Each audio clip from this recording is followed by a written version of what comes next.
Yo, what's up, everybody? If you haven't heard about Anchor, let me tell you, this is one of the easiest ways to make a podcast. First of all, it's free. Second of all, there's creation tools that allow you to record and edit the podcast right from your phone or computer. Third, Anchor will also distribute for you so it can be heard on Spotify, Apple Podcasts, and many more. Then you can also make money from the podcast with no minimum listenership. It's everything you need to make a podcast in one place.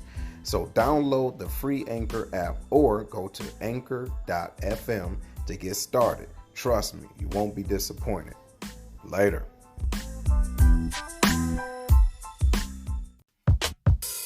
Welcome to The Lion's Den with Seth, a podcast where progressive men and women can learn and teach each other the ways of the land. The Lion's Den is where royalty comes to council. Ladies and gentlemen, your host, Seth.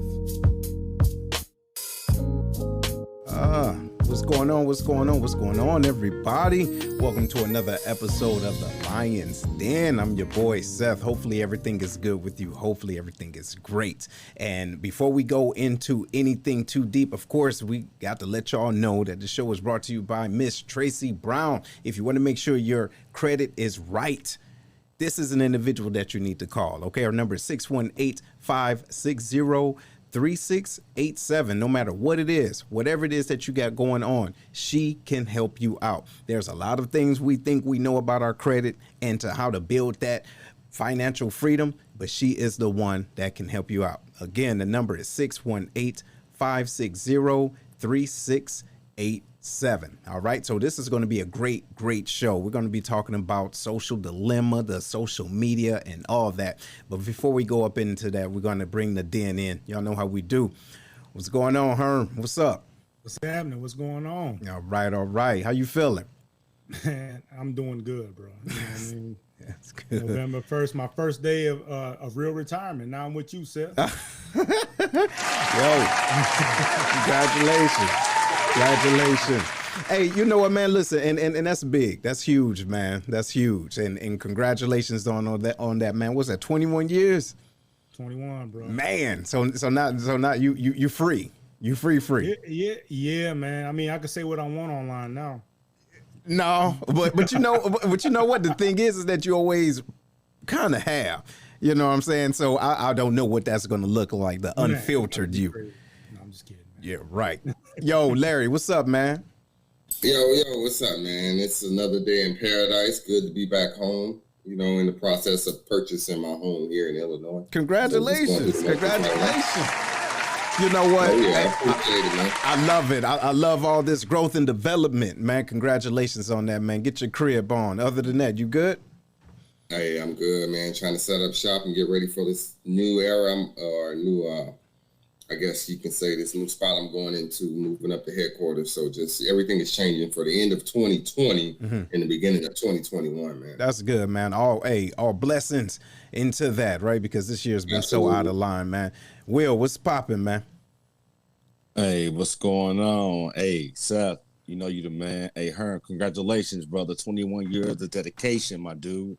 Appreciate that. Larry, that first home, new position, ain't none but glory in your future, man. Keep doing your thing. As far as me, getting prepped to go out the doors, like my man Larry come back in the country, I'm about to head out. But we still doing great things. I want to say, hey, shout out to everybody that came down to support the Suits for Veterans event. This weekend, we have 3 more weekends remaining. Hey, get on that.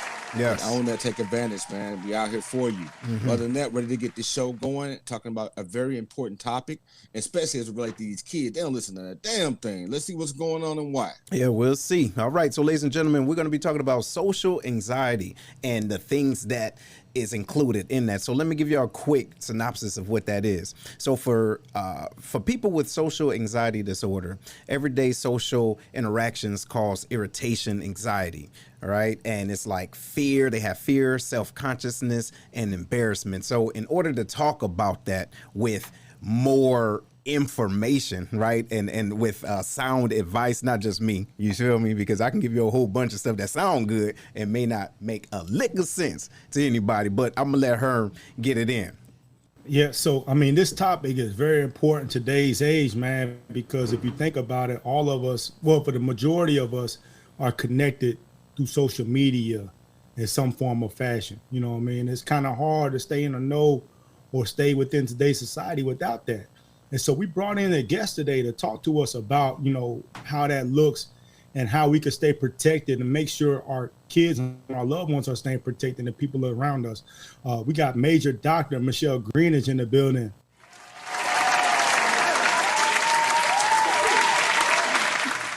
Welcome, ma'am. How are you? Good. Thank you for having me. How are you guys? Good. It's a pleasure having you on. But before we go into the first one, Herm, I want to let everybody know, hey, if y'all watching this on Facebook, this is your first time, make sure you go to StreamYard.com/Facebook so your comments can come up, right? And hey, let us know where you're at. Give us hashtag wherever, what state you represent, 313. Holla at me if you are, but if not, it's all good. So sorry for y'all, but nevertheless, let us know that y'all are here. And so we're going to get it started. Go ahead, Herm. I was on mute. See? Gotta get used to See? the mic. See? Jeez. Hey, Dr. Greenidge, how you doing today? I'm doing good. How are you, Herm? Fantastic. So question I got for you, getting right into it. There was a movie, a documentary that came out called Social Dilemma. That came out on Netflix. I saw everybody talking about on Facebook. So I decided to take a look to see what it's about. And it really hit close. I didn't think it was going to hit that close to home for me, but it really did. In particular, it did for my child, my daughter, who is in the TikTok craze and all that type of stuff. And it talked about children in her age bracket, specifically girls that are dealing with depression and anxiety because of social media. Now, I know like old school cats like us, we like, man, just turn it off. But today's age, it's like a new breed of human being. You know what I mean? They got to have their phone. So my question to you is, how do we combat that? I know people say monitor and all that, but how do we combat that as the pressure of like social media and all that becomes stronger? Right. That's a great question, Herm. I think part of it is, of course, we have to monitor. That's what we're going to naturally do. Number two, one thing that parents don't like to hear, I'm a parent myself and have experienced the exact same thing. So is accept the fact that these children are, a lot of their social activities are based on online things, right? Their friendships and things of that nature. But it's no different from being in person, meeting friends at school and things of that nature, and just the dynamics that go along with that, right? The same thing happens online. It's just to a different level because they don't have these interactions face to face.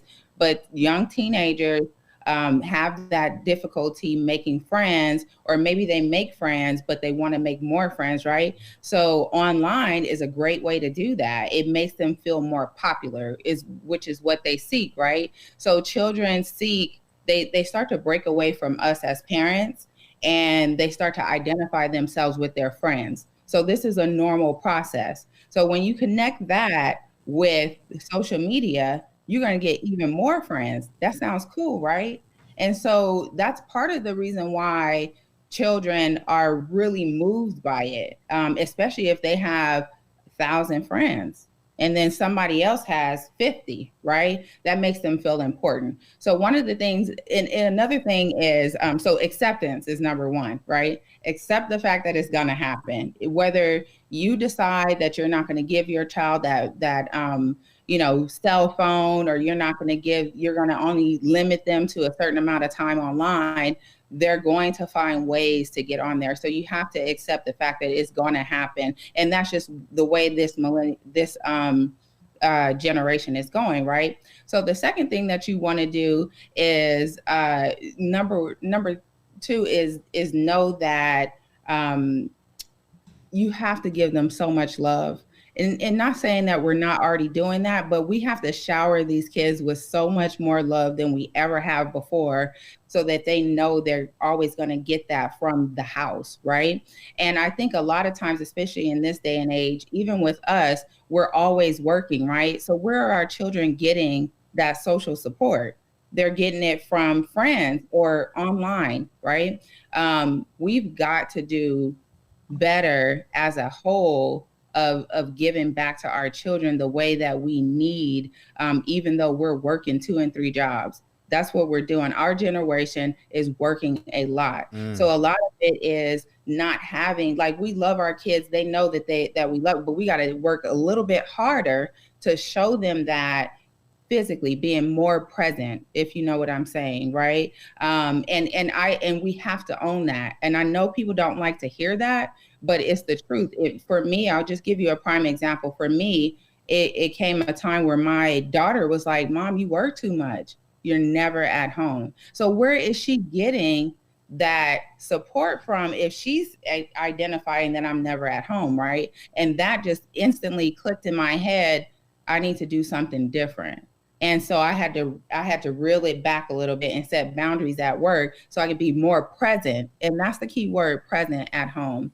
And so those things are important to do to kind of help with combating how important the social media is. And then practice what you preach. So if we're on social media all the time, why wouldn't our children be, right? And so right at me. Looking right at me. Yeah, right at you. Right at you. And so that's really important, taking breaks from social media, incorporating that into your lifestyle as something healthy. And I see kids do it more and more because they need to pull back, because they get so sucked into some of the drama that we see in social media. Good. Yes, and then keeping with that theme, ma'am, I'm going to hit you with this question about the importance of work-life balance as we talk about the pros and cons of technology. And a lot of us with our cell phones, we have our work emails linked to our cell phones. So with the notifications and trying to balance the boundaries that you mentioned between cutting off work and being at home and vice versa, can you speak on the importance of work-life balance? Oh, most definitely. So number one, just like you said, oftentimes we have our work connected to our email on our personal phones. That's a big no-no. Set some boundaries, get it off your personal phone. And it's something that you can do, because when you have that email, or even if you give your subordinates or people that your coworkers access to text you anytime, to call you anytime, you think that you're doing the best for the team, right? But you're not doing the best for you. And so that is the key. You can be there for other people, but who's being there for you, right? And so you've got to do some self-care, and self-care includes breaking away from work. Work is work, home is home. So when we move on in life from work and stop working, it's just going to be us, right? Our families, our friends, there's going to be no more work. Work is going to keep going. And then what do we have left? You know what I mean? So you've got to disconnect from that, and you've got to accept the fact that that's okay. And there are many people out there right now that do that, and they're totally fine. They take trips, they hang out, they do all these wonderful things, and they're less stressed. What it causes is an inability to be able to break away from constantly thinking about something. You know what I mean? So you always have something going on in your head, which causes problems with sleep, which causes problems with your ability to maintain relationships and things of that nature, because you always have something going on. And you shouldn't, right? You should be able to have different sectors of your life separated completely so that you can get some you time, you can get some boo time, you can get your work. Did you say boo time? You need that boo time. Did you say boo time? Yes, you gotta get your boo time, right? Yes. If you have a boo, that is. Mm-hmm. Okay. Hey, definitely appreciate that perspective, Doctor, and thanks for being on the show. What I want to kind of get into is the influence that social media has on our children's confidence, and to some extent, adults as well, how they see themselves based on the content that they take in daily, or the amount of likes and encouragement they expect from social media. What can you speak on to that? Yes, that's such a huge thing. Number one, I think most people that have access to social media, at least think about how many likes they're getting or likes they're not getting, you know what I mean? And so oftentimes you find yourself like wondering, why am I not getting so many likes and things of that nature? Now, as adults, if we're thinking about that, imagine a kid. And, you know, earlier I talked about how children, when they transition from that, you know, from their parents and wanting to identify with their friends, it is often very difficult for them not to take those likes that they're getting as mean something, you know what I mean? And so we all kind of connect our likes to our confidence, you know, who we are as a person. It means that people like me and therefore I'm something, you know what I mean? I mean something to other people, right? And so you're constantly looking. So I think what it does also is encourages people to then post more. And sometimes they can get out of character, posting all kind of stuff just to get more likes. And it might not be who they are in real life, right? And so, and then you have celebrities posting on every platform, right? And they're being themselves. And we love that, right? Be yourself and all that good stuff. But then we have children looking at that, or even other adults that are influenced by it. And so now they have this facade that they make up because those people are getting great likes. So now I'm going to get all of these likes, you know, and that means I'm somebody. I'm more like people like me, and that means something. When in all actuality, when you turn off the social media, what is left? And that's what I would like for people to think about. What do you have outside of that social media? Do you have friends and family that's supporting you? Or is it just on social media? Right. And I love that. And you hit on so many good points. And I first of all, I want to let everybody know, make sure that if you are watching this, let us know, right? Say that you can dig this. If this makes sense, put in the chat if you're dealing with this or if your child is, because this is real stuff going on right now. And if you are, again, on Facebook, please make sure you go into StreamYard.com/Facebook, just so your comments and everything can be posted, right? So, Doctor, I got a question for you. Based off of that, the social dilemma, I was watching the professional say, it was a doctor on there, and she said that there is this issue and the term, and you was loosely talking about it, but it's called Snapchat dysphoria, right? And what happens is the young ladies, or some men probably, they will do the things like to their face, get plastic surgery in order to look better and to look so I guess look like the filter, right? To look like the filter or look like socially acceptable, you know, on Snapchat or in other social media type of platforms. Could you talk a little bit about that? Yes, most definitely. So I think the filters are wonderful, right? The filters are, you know, fun. And I think that was the intent. And that's actually what they talked about, right? But then people took it a step further. You put the filter on, and now you're this new person, and now you have all these people following you and saying that you look great and beautiful and wonderful. That is going to definitely encourage people who might be suffering already from some type of lack of something, right? So they don't have any confidence in themselves. They're struggling with something in particular in their lives. And now all of a sudden they're feeling great because all of these people are following them and liking what they see, right? So then they go and they think, let me get this done permanently, so I can get this not only on this social media platform, but also away from it. You know what I mean? So face to face, when I go outside, I want people to look at me like that and to like me and to approach me and things of that nature. And it's a psychological thing, right? It's like I can't do this with my own body unless I have something done to it or enhanced. You know what I mean? Ooh. Go ahead. I mean, but look, honestly, some of it, no doubt, is eye candy.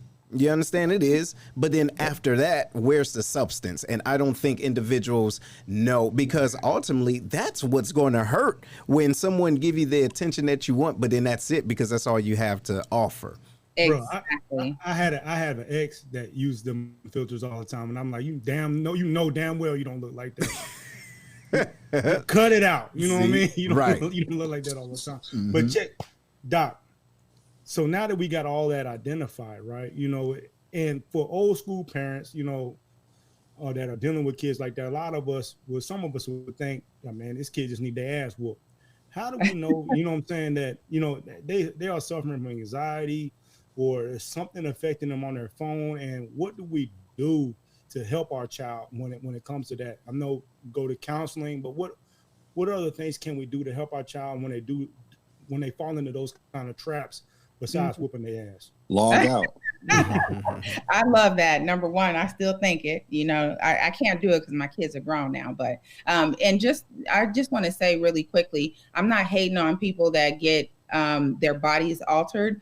Do your thing. I think that's wonderful for you, but do it for you and not for other people. And so I think that's the key. And then, so circling back to your question, Herm, some of the things that you can do. Number one, this is, I had a rule when my kids were growing up. You will be in an extracurricular activity when you're in school. You can be in whatever extracurricular activity you want to be in. You can choose. It can be the science club. It can be playing basketball, whatever the case may be, but you have to socialize, right? And so that's one of the things that I think a lot of parents nowadays don't want to get involved with, you know, giving your child the, you giving them the option to join something, right? But the reason that you want to do that is so that they can socialize, so that they can be challenged with different things that might come about in learning that extracurricular activity, whether it be sports or it be some type of club. That is one of the easiest ways. And when you're giving your child the option, then they feel like they're involved in the process. So you're not taken away from what they're trying to do or not trying to do. You're saying, hey, I'm going to give you these options, but then you choose what that option is. And so now everybody has a voice. You see what I'm saying? That really helps with social anxiety because now they have to socialize with other people and oftentimes have to be a team, right? And so that's part of what with social anxiety is not being able or fearing that group environment, fearing what's going to happen, how people are looking at them and all these different things. And oftentimes in therapy, what we do is exposure therapy. We get people to go out and just do even just one thing differently, saying hi to a person where you would normally not, or, you know, just doing something like that. So with children, the easiest way is to get them involved in some extracurricular activity. All right, Dr. Michelle, it's me again. I'm going to hit you with a two-part question, right? Because it's kind of talking about the same things we're already on. Yeah. We're going to talk about this acronym, FOMO, fear of missing out. Yeah. Okay? Again, FOMO, fear of missing out. How we're so connected to our cell phone, social media, whatever you want to throw out there from a media standpoint. Can you speak on this fear of missing out, how we're so connected to the cell phones? And then let's take it a step further and talk about us socially comparing ourselves to others. So not only are we fear of missing out, but sometimes we take it a step further and we are always comparing ourselves to others that we see on social media. Can you speak on that, man? Yes. So the first part, fear of missing out, that is very common, right? So now you have social media. So before social media, that was a thing. It's just we didn't have any way to connect other than going outside to see what everybody is doing or going to work or whatever the case may be. Now you have social media and you have it at your beck and call. It's always there, right? But then how many of us look at our social media and discover there is nothing on there that you missed out on, right? So what a couple of things that people should do to kind of help with that is to it's just to leave it alone. You know what I mean? Just put it away. And then when you look at it after, you know, have that social media break, when you look at it later on, I want you to write down what you missed out on, right? So if you missed out on some celebrity coming out with this big announcement, you know, the next day at work, probably 10 people are going to say something about it, right? So did you really miss out? It's going to be a conversation on and on. So I would ask people to challenge themselves to really determine if you're missing out on something. But what if I'm not the first person to repost that celebrity, what the celebrity did though? What if I'm not the first one to post it?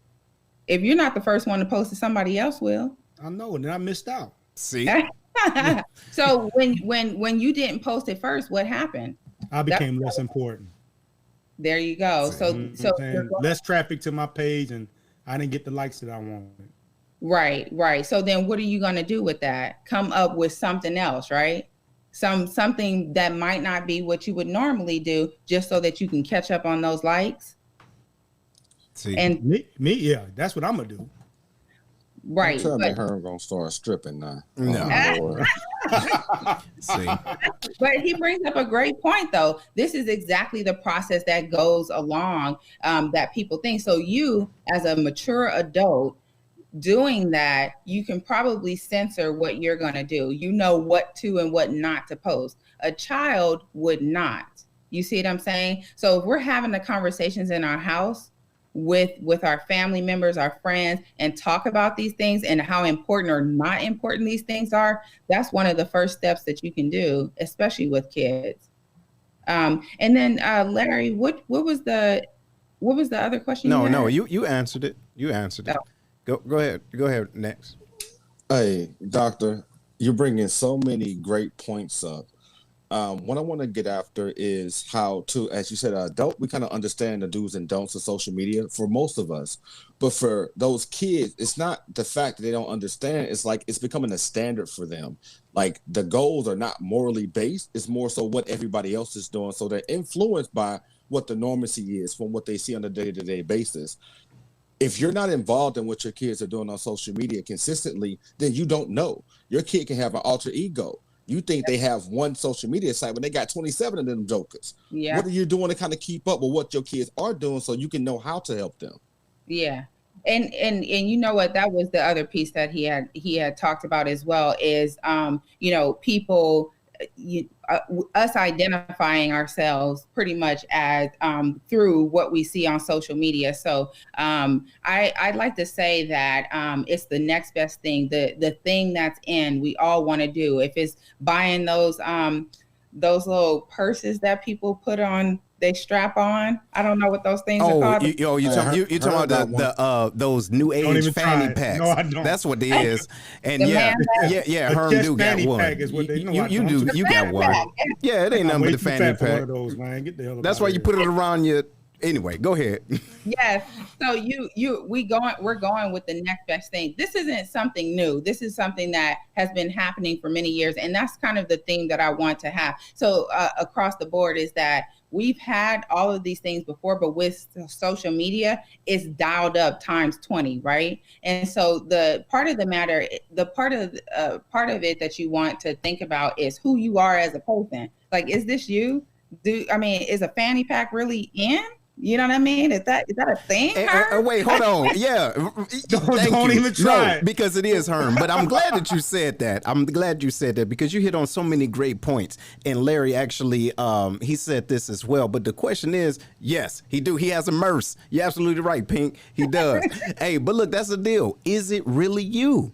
Is it really you? And ladies and gentlemen, here we're going to take a second, but I want to let you guys know, if you are watching this, please make sure you share this. Please make sure you share, because this is some great information. All right. And again, we want to welcome y'all in. We're talking about avoiding digital anxiety and social anxiety. So what we're going to do is we're going to take a little pause for the cause for our sponsors.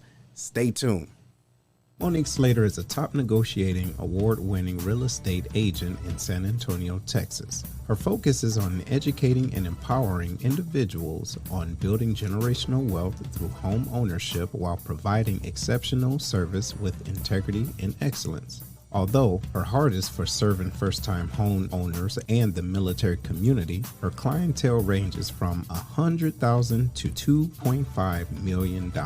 Monique has developed an awesome team that can get individuals into a home. Mention you heard this ad on the Lion's Den with Seth and get a $500 rebate from Monique at closing. After servicing in the Air Force for over 28 years, retired Chief Slater has a massive network so she can connect you with an awesome agent anywhere in the U.S., and your referral will get a special gift card from Monique. If you're in the San Antonio area or relocating there, give Monique a call first to help you find your dream home. Her number is 210-237-7268.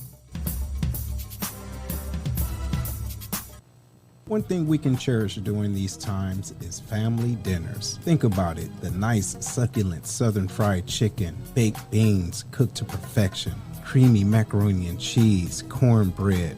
You get the point. Come check out Kevlar's Grill, where all the meals are cooked with perfection, professionalism, and love. Located outside the Scott Air Force Base back gate inside the VFW is where you can find them. Also, they have military discount for all of our serving members. Give them a call. Their number is 618-416-5700, and that's inside Scott VFW Post 4183. And they also have Grubhub. Call them now and tell them that the Lions Den sent you.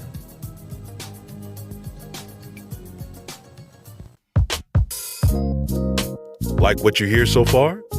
Make sure you never miss a show by clicking the subscribe button now. The Lions Den podcast is made possible by listeners like you. Thank you for your support. Now, back to the show.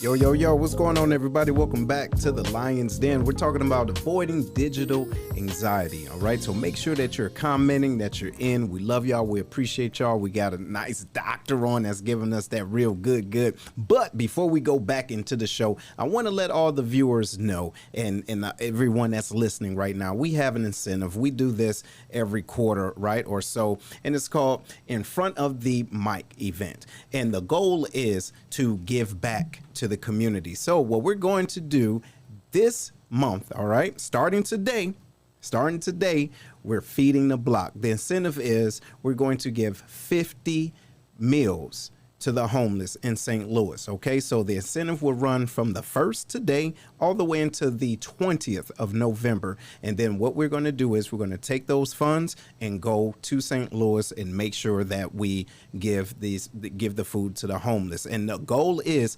$750. And what we would do is we'll let you know where we're at each week, better yet, in between the weeks. Okay, so if y'all are interested in doing this, any amount of money that you can. 50 cents can go a long way, right on. But make sure you go to on Snapchat, make sure you put in Lionscast, but in the notes, put IFME. We always talk about what we want people to do, but what about if you do something?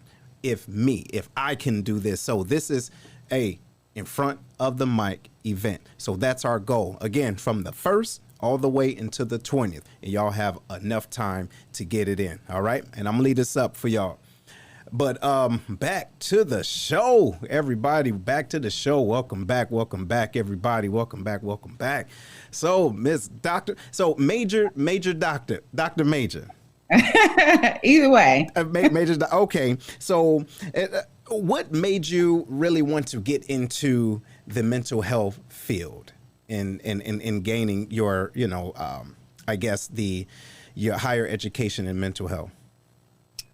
So, when you're trying to figure out what you want to be when you grow up, I was on that journey too, enlisted in the Air Force, and I was on the path of getting an IT degree because that's what I did on the enlisted side. And somebody told me about social work. And, of course, my initial thought process was like, what? Social work? Don't they take people from the kids from the parents' house? I don't want to do that. And I later discovered that is actually not true at all. Mm-hmm.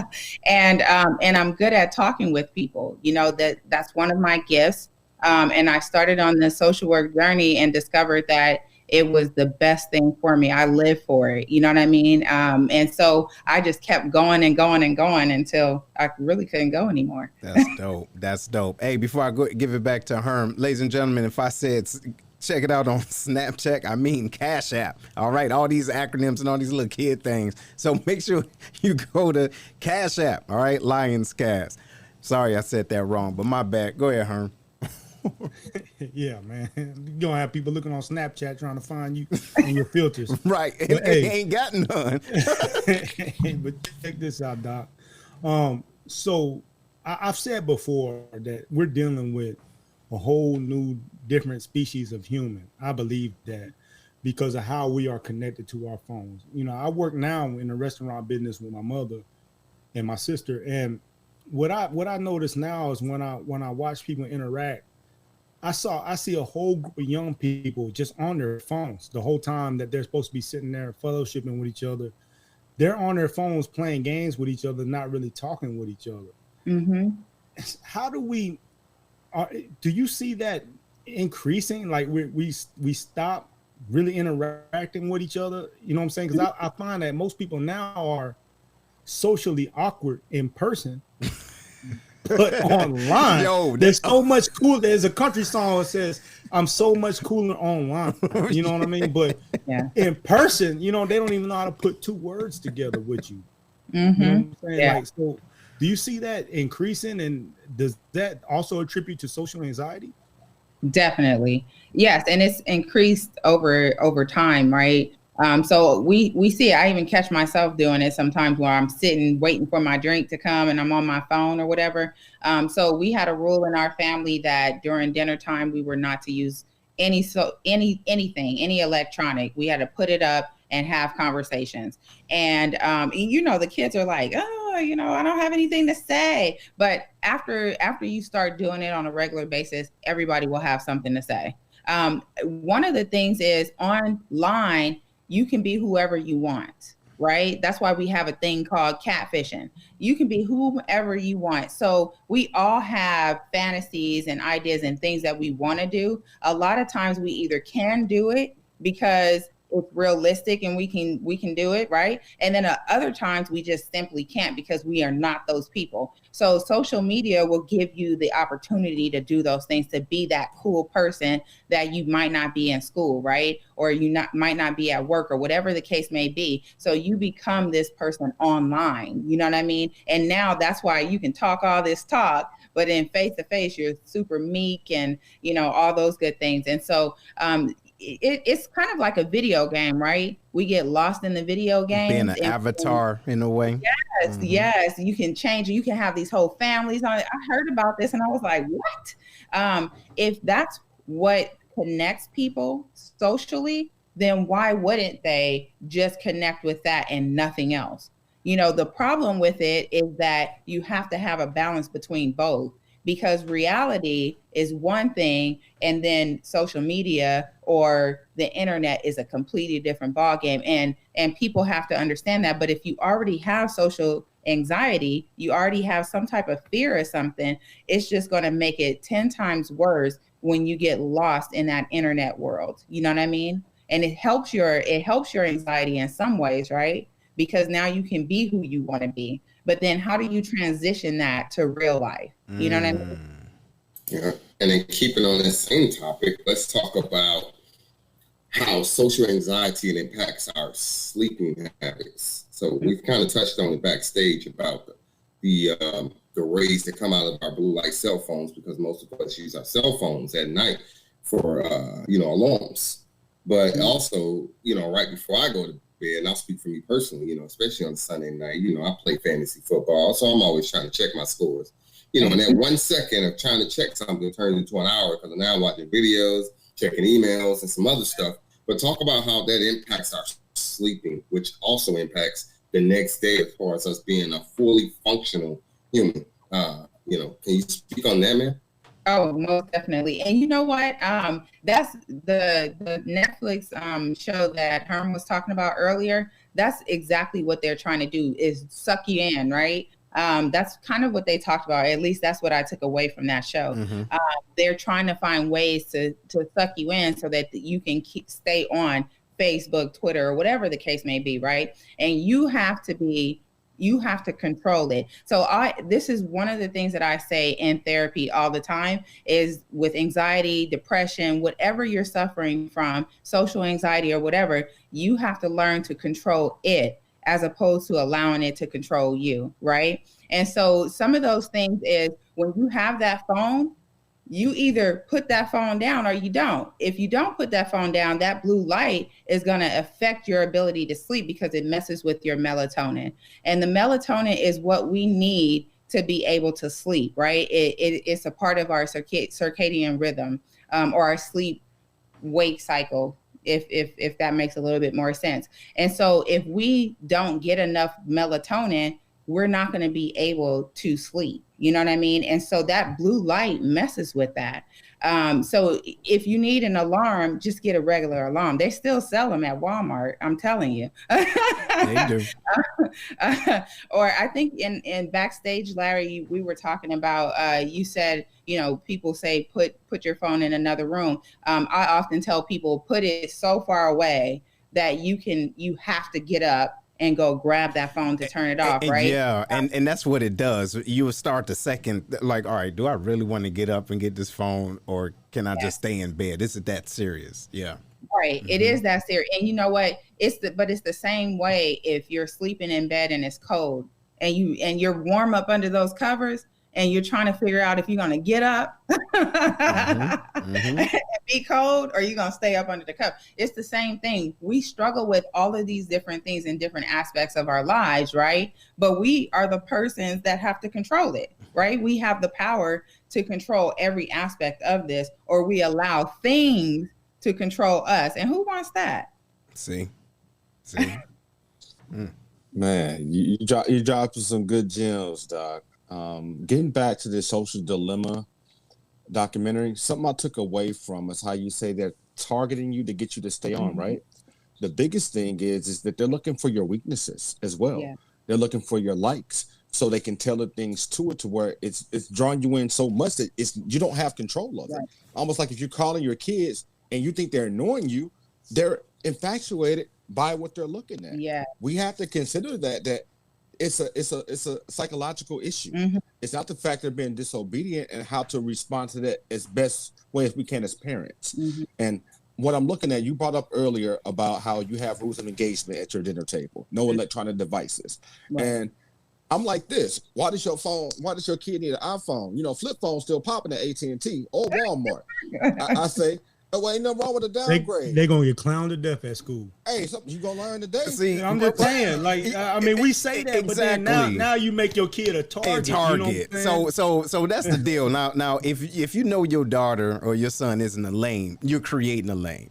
You get what I'm saying? So we got to be mindful of that. I don't know. Go ahead, Doc. What you think about that? So, Big Will, you bring up a really great point, but I will tell you, in my household, you got what was equated to your age. So I always tell my kids, I will give you anything you want if you do your job. And your job is to get good grades. That is your job, right? So if you don't get good grades, I'm not going to give you that toy or that thing that you want, right? But if you're 9 years old, you are not getting an iPhone.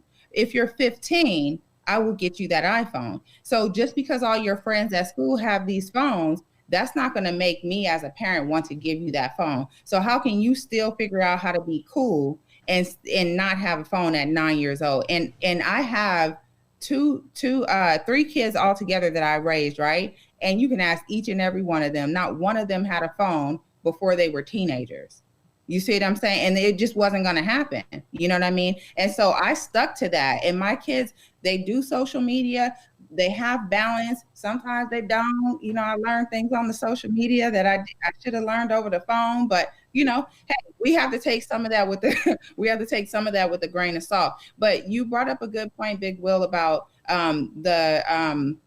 what people do online that these companies are tracking so that they can get more of your attention or more of your likes or whatever the case may be. And the thing is, most people don't even know that happens. You know, most people are not going to watch the social dilemma documentary that are, 15 or 14 years old, right? So they don't even know that's happening. right? And that comes back to parents educating our kids on these things. So I feel like it's our job, or it's our responsibility to know these things or to find these things out so that we can share them with our kids. Because I tell you what, the kids are going to find out from other kids, and then they're going to say that's the gospel. But if we know what's going on, then the flip phone, sorry. Yeah, I know. Yeah, you putting a target on them. Yeah, don't put your kids through that. It's like the parents, when their kids make them mad, they send them to school wearing the Fred Sanford hairdo. Why? Give them a chili bowl, bro. Yeah, why you want to do that? and so now you mad at them. You whoop their butt and mess up their hair. Now they come back with a black eye and a hurt butt.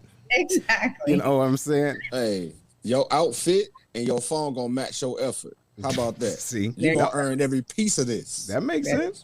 That makes sense. Well, look, so here I got something though, Doctor, and back to that show, right? Because it hit on so many points. Now, they had the demographics as far as suicide rates, and ladies and gentlemen, I want y'all to know about this, right? So per 1 million, the ages of 15 to 19 from 1999 to 2020 has went up 70%. Okay, yeah. From 1999 to 2020. Now, the ages of 10 years old to 14 has went up to 151%. You understand? So there is a huge thing going on right now. It's so, as a matter of fact, not too far away from me, and God rest her soul, this young lady at the age, I believe, of 14 just recently killed herself. And this is the second time within 2 years of this is happening in school and in middle school and high school. So, ma'am, what would you say about that suicide with social media? How can individuals avoid that and prevent that? Yes. So number one, because we find that these children are identifying with what's going on in the internet or on social media, when that teasing, like Herm said earlier, if you don't give that phone, then the kids might get teased and all these different things. That plays such a huge, big deal on their confidence, right? And right now, the current generation is coping by just saying, I want it over with. And that's just the real of it. You know what I mean? From generation to generation, just with the statistics that you said, you can see that this has changed. And so we've got to bring that love in the household. And I know I said that earlier, but we have to do that because part of it is them not even knowing that you can have depression, you can have anxiety, and you can get out of it, right? That teasing is a normal part of growing up. We're going to experience it, but how do we deal with it? How do we get through teasing, right? We have to have that support system. And that sounds super cliche, but not talking with your kids and just allowing them to have that iPhone and just go about their business. And a lot of us parents enabling, just, sit there and be quiet and just use my phone. You know what I mean? That's not the answer at all. So that takes away from those deep conversations that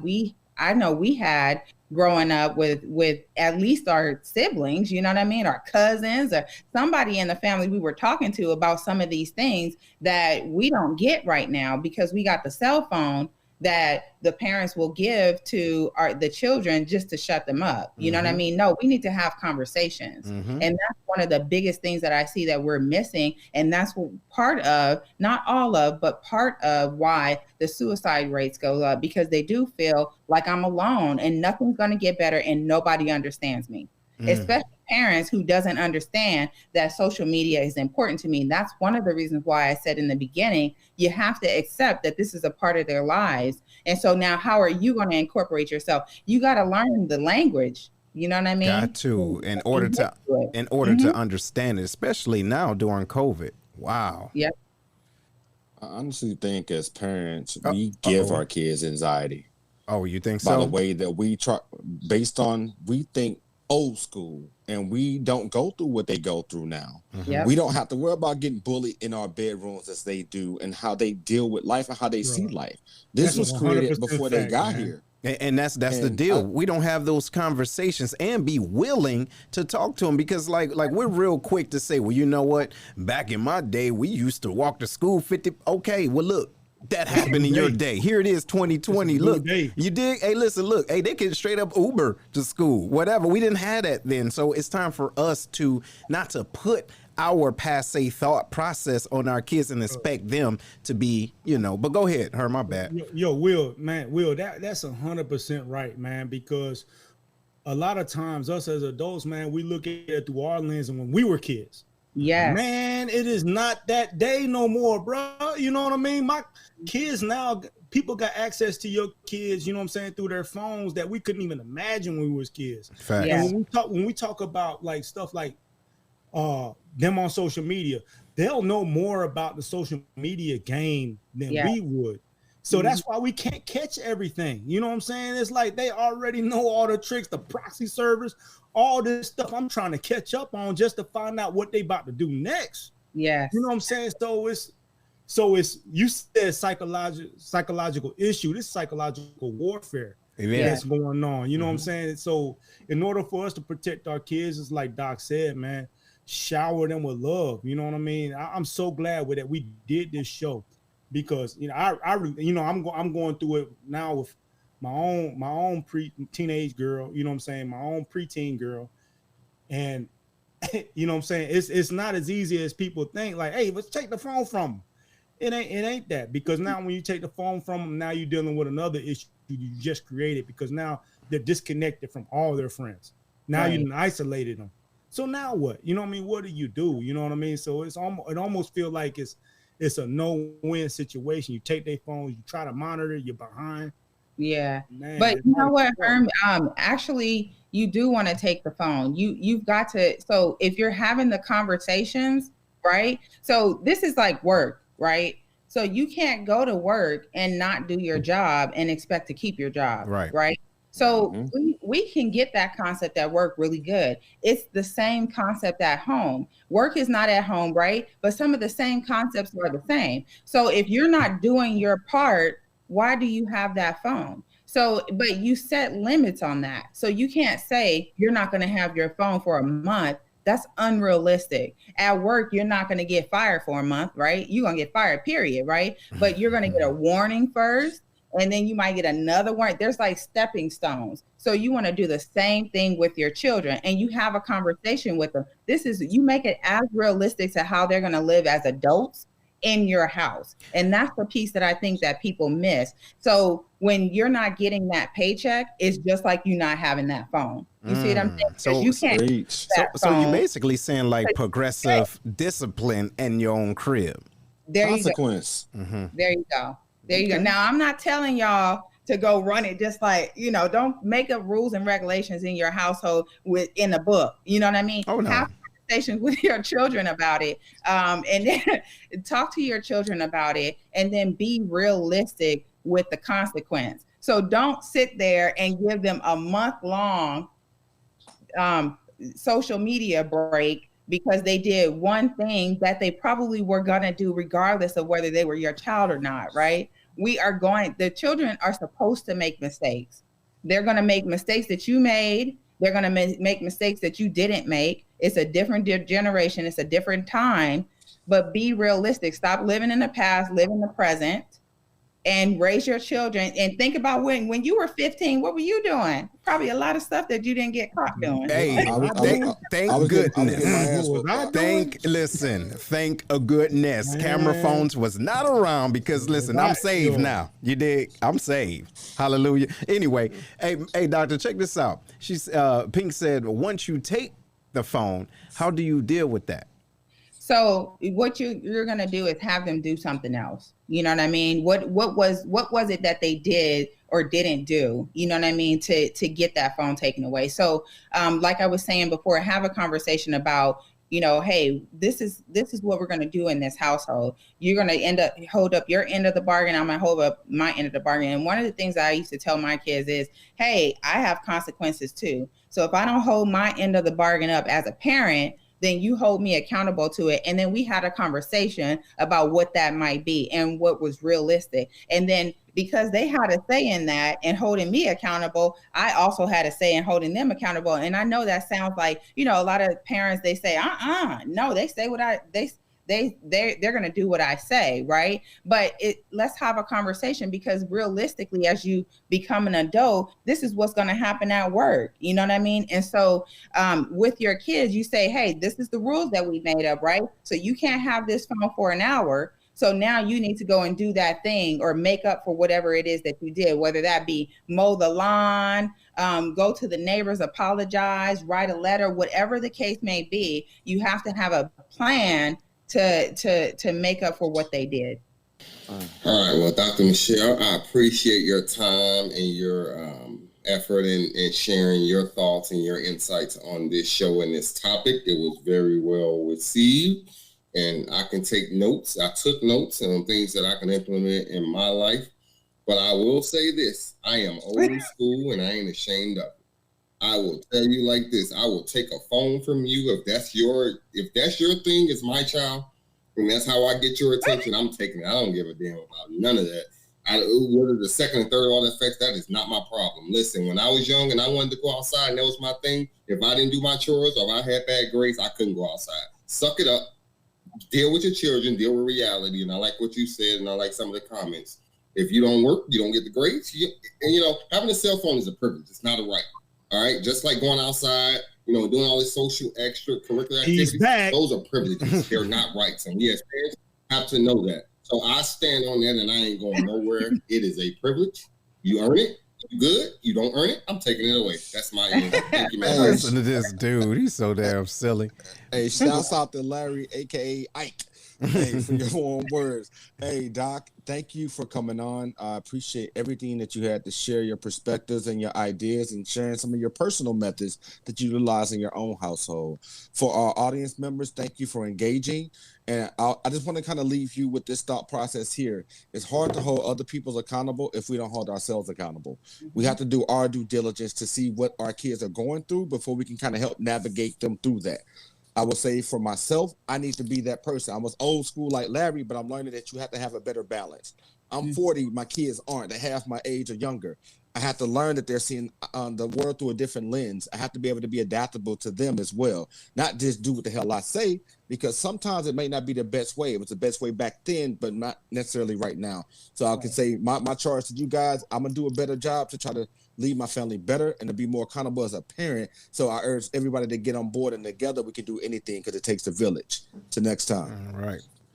Hey, Doc, just want to say thank you for coming on today. I think that a lot of people got something valuable handed to them during this show. This show was something that we needed to do, and I appreciate you for taking the time to come on and talk with us. Thank you. Thank you. Thank you for having me. Yes, and ma'am, hey, look, on behalf of everybody on the Den, and listen, hey, Lions Den, if y'all can appreciate this, if this was a good show, please let us know. Like, hey, she got it in. Yes. Look, she got it in, and especially too to kind of piggyback off of what her, and I hate saying that, but nevertheless, it makes so much sense because of where we are right now, not being able to connect with individuals physically. And if all we have is social media, like, for example, we was talking about it before, like, hey, we don't even remember phone numbers anymore. Like my grandmother, that's the only phone number I remember, because she ain't changed it since the 80s. You dig? And she's not. But the thing is, those phones keep us mentally slow, if you will, right? We are enabled. However, there has to be a balance. And so like Will was saying, we have to realize that we are not our children, but we have to build that relationship the best way we can. So, but ladies and gentlemen, I want to just thank you all for being on. And again, Dr. Major.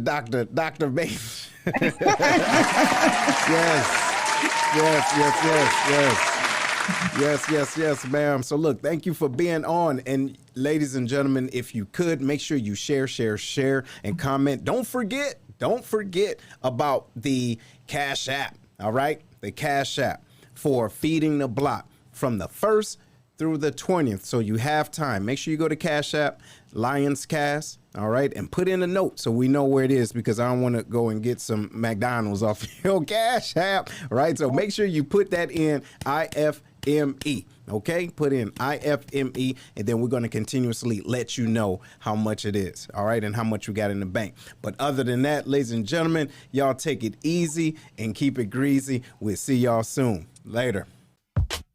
We hope you enjoyed today's show.